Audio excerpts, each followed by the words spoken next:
నమస్కారం. మీ అందరికి కూడా మహాశివరాత్రి శుభాకాంక్షలు. మీడియా సమావేశం 2 గంటలకే అనుకున్నాం.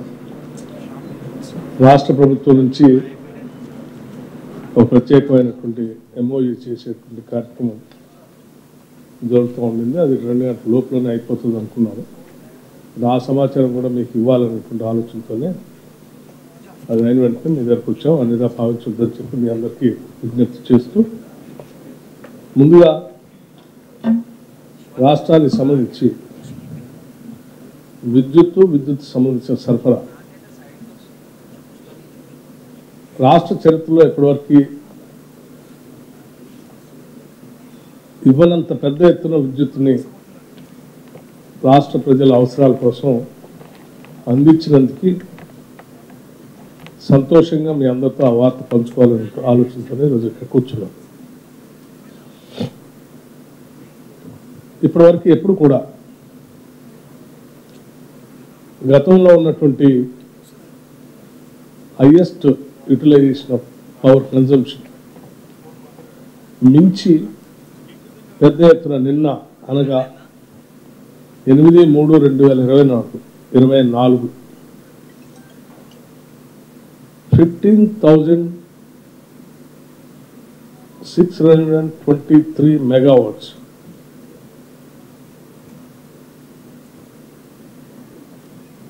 ఇది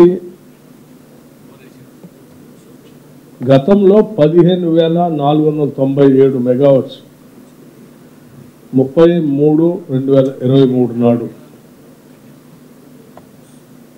నమోదైనటువంటి పీక్ డిమాండ్ని నిన్న అనగా 8/3/2024 నాడు హైయెస్ట్ హిస్టారిక్ పీక్ డిమాండ్ 15,623 మెగావాట్లు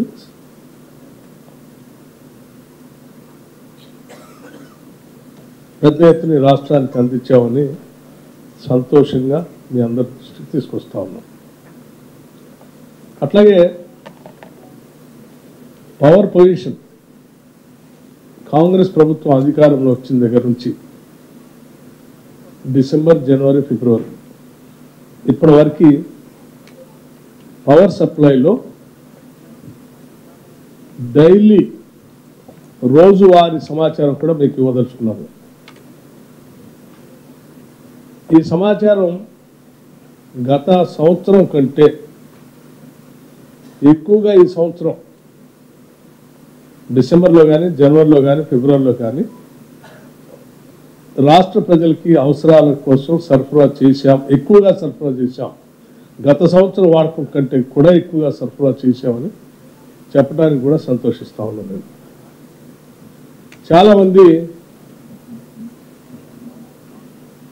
గత ప్రభుత్వంలో ఉన్నటువంటి పెద్దలు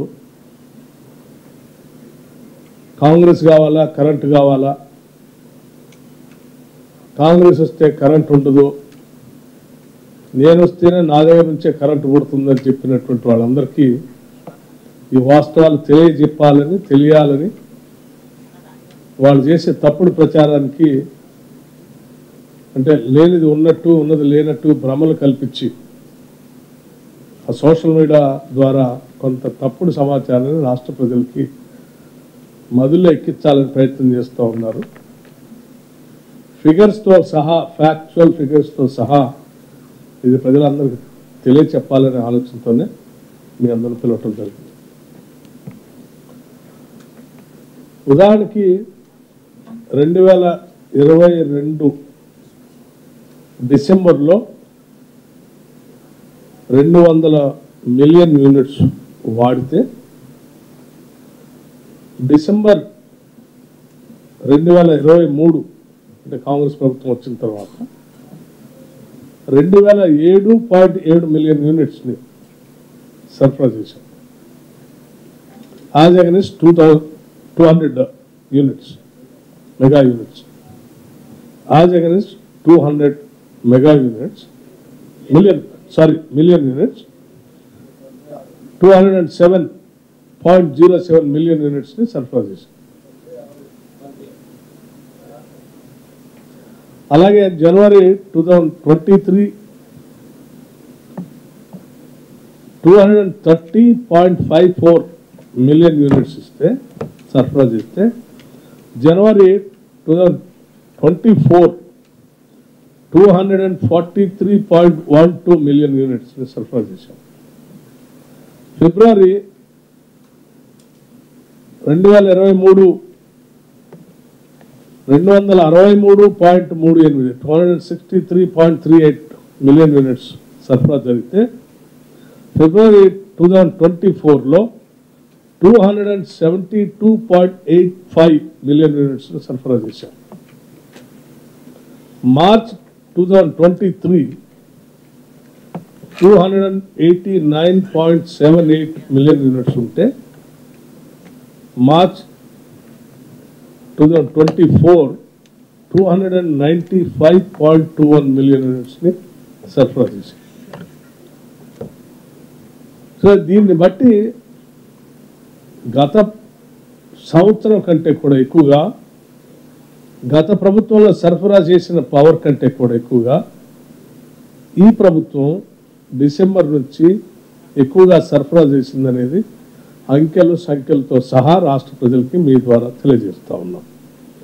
అట్లాగే హైయెస్ట్ పీక్ డిమాండ్ కూడా మేము సరఫరా చేసి దానిని కూడా ఇటువంటి పరిస్థితులు వస్తే కూడా మేము సరఫరా చేయడానికి సిద్ధంగా ఉన్నాం. తట్టుకొని నిలబడి కరెంట్ అందిస్తున్నాం అని చెప్పడానికి సిద్ధంగా ఉన్నాం. అట్లాగే భవిష్యత్తులో కూడా మార్చ్ ఏప్రిల్ మే మాసాల్లో మేము పీక్ డిమాండ్ ఉండబోతా ఉంది. కరెంటుకు సంబంధించి ఎండాకాలం ఎక్కువ మొత్తంలో వాడకం ఉంటుంది కాబట్టి దానికి సంబంధించి 16,500 మిలియన్ మెగావాట్స్ని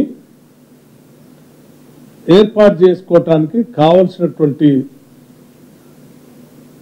విద్యుత్ సంబంధించిన ప్రొడక్షన్ కూడా అట్లాగే సరఫరా చేసుకోవడానికి కావాల్సినటువంటి మిగతా ఏర్పాట్లు కూడా పూర్తిగా చేసి పెట్టుకున్నాం. ఎవరికైనా కావాలని ఎవరైనా అపోహలు సృష్టించడానికి ప్రయత్నం చేస్తే ఆ అపోహలను నమ్మబాకండి. రాష్ట్ర ప్రజలందరూ కూడా నిశ్చింతగా ఉండండి, సంతోషంగా ఉండండి. మీకు ఎటువంటి ఇబ్బందులు రాకుండా చూసే బాధ్యత మాది. మేము చేస్తున్నాం, చేసి చూపిస్తాం. ఇంత పీక్ డిమాండ్ కూడా తట్టుకొని నిలబడటానికి కావాల్సిన ఆర్థిక పరమైనటువంటి వ్యవస్థలను కూడా మీరు కల్పించినటువంటి ఇబ్బందుల్లోంచి కూడా బయటకు వచ్చి ఆ పరిస్థితులు కూడా మేము ముందుగానే లెక్కేసుకొని దానికి కావాల్సిన ఏర్పాట్లు కూడా మేము చేసుకొని ప్రజలకి రాబోయే రోజుల్లో ఇబ్బంది లేకుండా చేసే కార్యక్రమం చేస్తున్నామని చెప్పడానికి సంతోషిస్తూ ఉన్నాం. అట్లాగే మీకు తెలుసు, మొన్న తాడిచెర్ల సంబంధించినటువంటి కోల్ బ్లాక్ సంబంధించి కూడా కోల్ మంత్రి గారిని కలిసి వచ్చాం. అట్లాగే పవర్ సంబంధించినటువంటి మంత్రి గారు కూడా కలిసి వచ్చాం. కేంద్ర ప్రభుత్వానికి సంబంధించినటువంటి వారితో కూడా రాష్ట్ర ప్రభుత్వానికి కావాల్సినటువంటి సహాయ సహకారాలు భవిష్యత్తులో రాష్ట్ర ప్రజలకు ఎటువంటి ఇబ్బంది లేకుండా ఇటువంటి పవర్ ప్రాజెక్ట్స్ సంబంధించిన కోల్ ప్రొడక్షన్ కానీ లేకపోతే పవర్ సంబంధించిన ఇతరత్ర దేశంలో మారుతున్నటువంటి పరిస్థితులకు అనుగుణంగా అంటే ఆల్టర్నేటివ్ ఎనర్జీ సోలరైజేషన్ కోసం కూడా మేము చేయాలనుకున్నటువంటి విషయాలు వారందరితో చర్చించడం, మాకు కావాల్సిన సహాయ సహకారాలు కూడా వారిని అందించవలసిందిగా కోరటం, వారు కూడా సానుకూలంగా స్పందించారు. భవిష్యత్తులో తెలంగాణ రాష్ట్రాన్ని ఒక ఆదర్శవంతమైనటువంటి రాష్ట్రంగా ఆల్టర్నేటివ్ ఎనర్జీని అందించేటువంటి గ్రీన్ ఎనర్జీని అందించేటువంటి ఒక అద్భుతమైన ఆదర్శవంతమైన రాష్ట్రంగా తీర్చిదిద్దడానికి కావలసిన ప్రణాళికలన్నీ కూడా తయారు చేసుకుంటున్నాం. కొద్ది రోజుల్లోనే పవర్ పాలసీకి సంబంధించి కూడా ప్రకటన చేస్తామని కూడా మీ అందరికీ తెలియజేస్తా ఉన్నాం. ఉదాహరణకి సోలార్ ఎనర్జీ కావచ్చు, హైడల్ పవర్ కావచ్చు, లేకపోతే విండ్ పవర్ కావచ్చు, అట్లాగే పంప్ స్టోరేజ్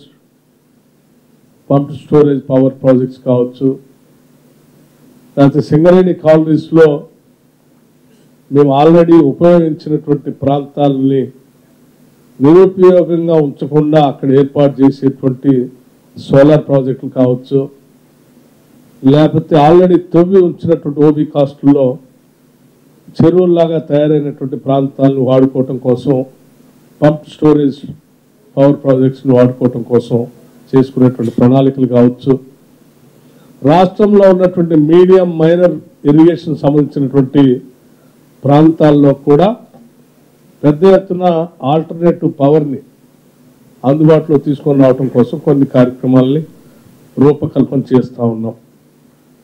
అంటే ఫ్లోటింగ్ సోలార్ సంబంధించి మీడియం ఇరిగేషన్ ప్రాజెక్ట్స్ చాలా ఉన్నాయి, మేజర్ ఇరిగేషన్ ప్రాజెక్ట్స్ చాలా ఉన్నాయి. వాటిల్లో పెద్ద ఎత్తున ఫ్లోటింగ్ సోలార్ వాడుకోవటం కోసం ఆల్రెడీ ఒక సర్వే కోసం మేము ఇప్పటికే రిపోర్ట్ కోసం కొంత వ్యవస్థని ఏర్పాటు చేసుకున్నాం. అలాగే ఉన్నటువంటి కెనాల్స్ పైన కూడా, పారుతున్నటువంటి కాలువల పైన కూడా సోలార్ పవర్ కోసం ఏ రకంగా వాడుకోవచ్చు అనే దానిపైన కూడా ఒక స్టడీ చేపిస్తూ ఉన్నాం.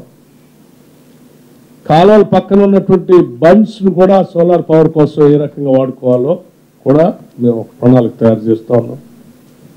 వీటన్నిటి దృష్ట్యా భవిష్యత్తులో తెలంగాణ రాష్ట్రం ఒక సర్ప్లస్ పవర్గా ఉండేటువంటి రాష్ట్రంగా మారటమే కాకుండా గ్రీన్ ఎనర్జీని అందించేటువంటి ఒక మోడల్ రాష్ట్రంగా కూడా తెలంగాణ రాష్ట్రాన్ని మార్చిపోతా ఉన్నాం. ఇది మీ అందరికీ నేను ఇచ్చేటువంటి సమాచారం. రోజువారీ సరే, మేము ఈ ప్రభుత్వం ఇందిరమ్మ రాజ్యం వచ్చిన దగ్గర నుంచి రోజువారీ వాడకానికి సంబంధించిన లెక్కలు చెప్పడమే కాకుండా గ్రాఫ్ను కూడా నేను మీడియా వ్యవస్థలకి సంస్థలందరికీ అందించదలుచుకునే మీ ముందుకు వచ్చాను. దీనికి సంబంధించి comparison statement blue and red line ఇచ్చి మేము వచ్చిన తర్వాత 2024లో బ్లూ లైన్, 2023 రెడ్ లైన్తో సహా పూర్తి సమాచారాన్ని దీనిపైన తయారు చేశాం. వీటన్నిటినీ మీకు కూడా ఆ గ్రూప్లో పంపించే ఏర్పాటు చేయబోతాం, సాఫ్ట్ కాపీని. దయచేసి అందరూ దీన్ని విరివిగా వాడుకోవాల్సిందిగా విజ్ఞప్తి చేస్తాం. ఇది పవర్ సంబంధించి. సో ఇంత చక్కగా స్పష్టంగా కేవలం మా మంత్రివర్గమే కాకుండా యావత్ మంత్రివర్గం అంతా కూడా ముఖ్యమంత్రి గారు రేవంత్ రెడ్డి గారి దగ్గర నుంచి మొదలు పెడితే రాష్ట్ర మంత్రివర్గ సారథ్యులు అందరూ పెద్ద ఎత్తున రాష్ట్ర ప్రజలకి కరెంటు పైన ఎటువంటి ఇబ్బంది లేకుండా చేయాలని ప్రణాళికాబద్ధంగా ముందుకు పోతా ఉన్నాం. వాటితో పాటు మా ఉద్యోగ వ్యవస్థ కూడా సీరియస్గా దీనిపైన దృష్టి సారించి గవర్నమెంట్ ఇచ్చేటువంటి డైరెక్షన్ని అమలు చేయడం కోసం పిన్ పాయింట్గా ముందుకు పోతా ఉంది. రాష్ట్ర ప్రజలందరూ కూడా నిశ్చింతగా ఉండవలసిందిగా విజ్ఞప్తి చేస్తా ఉంది. నెంబర్ 1. నెంబర్ 2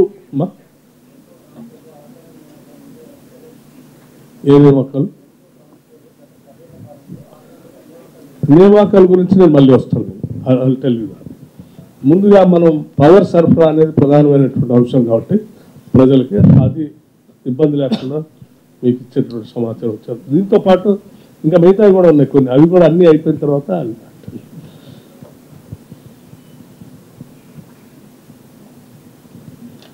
గృహజ్యోతి.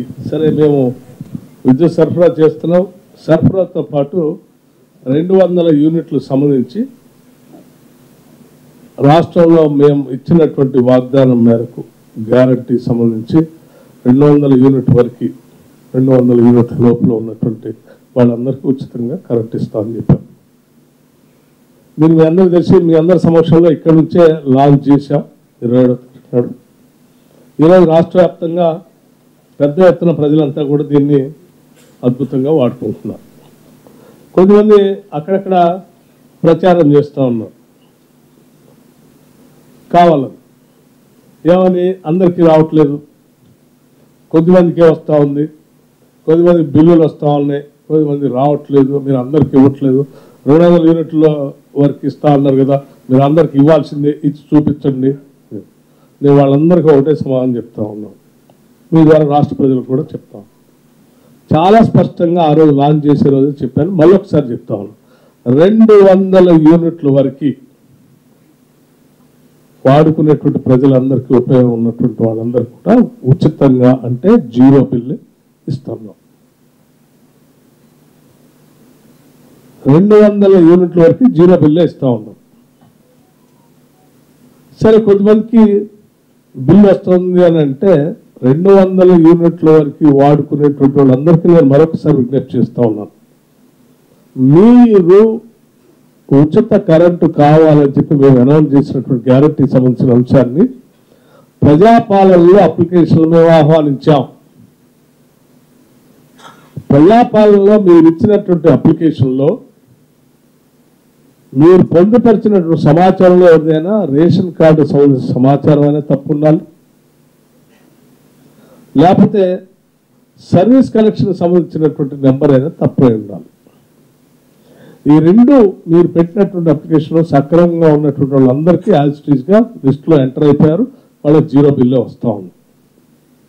సరే, మీరు ఈ పొరపాటును ఎంటర్ చేసి ఉంటే కూడా మీకు 200 యూనిట్ల లోపల ఉంటే బిల్లు వస్తూ ఉంటే కూడా నేను స్పష్టంగా చెప్తున్నాను, మీరు కూడా బిల్లు కట్టాల్సినటువంటి అవసరం లేదు. దయచేసి మీరు వెంటనే మీ దగ్గరలో ఉన్నటువంటి మండల అధికారి దగ్గరికి వెళ్ళి ఎంపీడీఓ ఆఫీసులో ప్రజాపాలన సంబంధించిన ఒక అధికారిని డెసిగ్నేట్ చేశాం మేము. మీ సర్వీస్ సర్వీస్ నెంబర్ సంబంధించి, మీ రేషన్ కార్డు సంబంధించి దయచేసి ఆ అధికారి దగ్గరికి వెళ్ళి అప్లికేషన్ ఫిల్ చేసి నెంబర్ కరెక్ట్గా ఎంట్రీ చేస్తే మళ్ళీ అది ఆటోమేటిక్గా అప్డేట్ అవుతుంది, మీరు ఆ లిస్టులోకి వచ్చేస్తారు. సో ఎవరు కంగారు పడాల్సిన బిల్, మీకు పొరపాటున బిల్ వస్తే కూడా బిల్ కట్టాల్సిన అవసరం లేదు. అంటే మీరు నెంబర్ ఎంట్రీ చేయకపోవటం వల్ల పొరపాటున మీకు బిల్ వస్తే మీ సర్వీస్ నెంబర్ మీరు సక్రమంగా ఎంట్రీ చేసుకోలేదు కాబట్టి ఆ ప్రజాపాలనలో మీరు ఇచ్చిన అప్లికేషన్ సక్రమంగా లేకపోవటం వల్ల బిల్లు వస్తే కూడా మీరు 200 లోపల ఉంటే మీరు తిరిగి మళ్ళీ ఎంపీడీఓ ఆఫీస్ దగ్గరికి వెళ్ళొచ్చు, అక్కడ దాన్ని రెక్టిఫై చేసుకోవచ్చు, ఎంటర్ కావచ్చు. అప్పటి వరకు మిమ్మల్ని సరే మమ్మల్ని ఎవరైనా బిల్లు అడుగుతారు కదా, వేధిస్తారు కదా, వేధించరు ఎవరు. 200 లోపల మీ బిల్లు ఉంటే మిమ్మల్ని ఎవరు బిల్లు అడగరు, క్లియర్.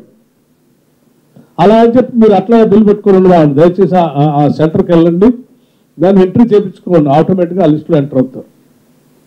ఇది ఐఎమ్ అప్పీలింగ్ 200 యూనిట్ లోపల ఉన్నటువంటి వాళ్ళందరికీ అప్పీల్ చేస్తూ ఉన్నాను. మిమ్మల్ని ఎవరు ఏ కరెంటు సంబంధించిన అధికారి వచ్చి మిమ్మల్ని బిల్లు అడగడు, కానీ మీకు వచ్చిన బిల్లు ఎంపీడీఓ ఆఫీస్ దగ్గరికి వెళ్ళి మీరు ఎంట్రీ చేయించుకోండి దయచేసి. సో ఎవరికైనా సరే వీళ్ళు పాపం బిల్లు ఇవ్వకుండా ఉంటే బాగు, కొద్దిమందికైనా కొడితే బాగు అని ఆశపడేటువంటి వాళ్ళు ఉంటే వాళ్ళకి కూడా చెప్తున్నాను, మీరేం ఆశపడబాకుండా అట్లా ఏం లేదు. మేము అందరికీ స్పష్టంగా మరొకసారి చెప్తా ఉన్నాం, 200 యూనిట్ల లోపల ఉన్నటువంటి వాళ్ళందరికీ ఉచితంగా కరెక్ట్ ఇస్తూ ఉన్నాం, క్లియర్. ఇది ఇంకా ఎవరికైనా డౌట్స్ ఉంటే కూడా మీరు మళ్ళీ మైక్ ఇవ్వండమ్మా. సార్, డిప్యూటీ సీఎం గారు, ఇప్పుడు 200 యూనిట్ల లోపు తెల్ల రేషన్ కార్డు ఉన్న అర్హులందరికీ ఫ్రీగా ఇస్తామంటున్నారు. Maybe 1 or 2 units and 5 units ఏమో వస్తే మొత్తం బిల్లు కట్టాలా, లేదు ఎక్స్ట్రా వచ్చిన బిల్లు 10 200 యూనిట్ వరకు 200 యూనిట్ లోపల వచ్చినటువంటి వాళ్ళందరికీ ఉచితంగా కరెంట్ ఇస్తామని చెప్పి మేము ఆనాడు గ్యారంటీలో ప్రకటించాం, లాంచ్ చేసేటప్పుడు ప్రకటించాం, ఇప్పుడు కూడా చెప్తా ఉన్నాం. 200 యూనిట్లు దాటినటువంటి వాళ్ళు ఎవరు కూడా ఈ స్కీమ్కి అర్హత లేదు, ఉండదు. అంటే 1 month 2 months ఫ్లస్ట్రేట్ అవుతుంది కదా సార్, అప్ డౌన్ అవుతుంది కదా బిల్లు. 200 యూనిట్లో బిల్లు వచ్చి వచ్చే నెల మళ్ళీ ఒక 2-3 యూనిట్లు ఎక్కువ వచ్చింది అనుకోండి, అది మొత్తం కట్టాలా, ఓన్లీ 2-3 యూనిట్లకే కట్టాలా? 200 యూనిట్ లోపల ఉన్నటువంటి వాళ్ళు ఎవరు బిల్లు కట్టాల్సిన అవసరం లేదు, దాటినటువంటి వాళ్ళు బిల్లు కట్టాల్సి ఉంటుంది. సార్ ఇక్కడ సార్ ఇప్పుడు రేషన్ కార్డులో అంటే తండ్రి నుంచి పిల్లల వాళ్ళ మ్యారేజ్ అయినా కూడా రేషన్ కార్డులు డివైడ్ కాలేదు, ఒకటే రేషన్ కార్డులో ఉన్నారు కొడుకులు అని. అయితే ఇప్పుడు ఒక రేషన్ కార్డుకు ఒకరికే బిల్లు ఇస్తారంటారు, వాళ్ళు కొడుకులు వాళ్ళు వేరు వేరుపడే కానీ ఒకటే ఉంది. మరి వాళ్ళకి ఎలిజిబుల్ ఇక్కడ సిటీకి వచ్చి కానీ ఇక్కడ ఉన్న వాళ్ళకు ఒకటే కనెక్షన్కి ఇస్తారు కాబట్టి మరి వేరే వాళ్ళకి ఇస్తారా లేకపోతే ఎట్లా సార్? అది ప్రతి ఎలిజిబుల్ బీపీఎల్ కుటుంబానికి 200 యూనిట్ లోపల మేము ఉచితంగా కరెంట్ ఇస్తామని చెప్పాం. అంటే అట్లాగా సార్? ఒక్క నిమిషం, నేను అదే చెప్తాను. ఒక్క నిమిషం, అదే అందుకే దట్స్ వేర్ ఐఎమ్ కమింగ్. పెళ్ళి అయినటువంటి ప్రతి వ్యక్తి వాళ్ళు సపరేట్గా ఇంకో కుటుంబంగా గుర్తించబడతారు.